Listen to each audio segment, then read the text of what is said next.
Rune magic, the power of sound, speech, and symbol. Symbols have always been part of magical systems throughout the world.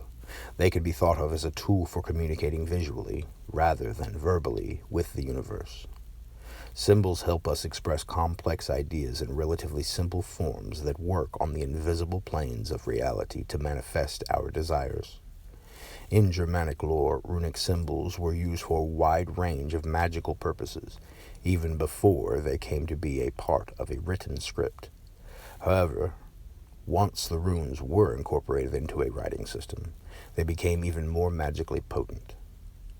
This is because the Germanic peoples placed great value on the power of the spoken word. Speaking a thought out loud was to make the thought real in a way that could never be reversed. Careless speech could therefore have serious consequences, no matter how unintentional. This is still true today, of course, but in modern times we can often negate the impact of our words by apologizing or clarifying our meaning. In the past, once a word or phrase was uttered, it remained part of the world no matter what.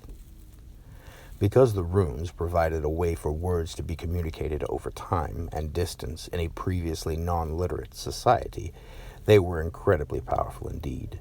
Now the magical power of symbol was fused with the power of speech, which is also intertwined with the power of sound, in the form of magical vibrations created within the body.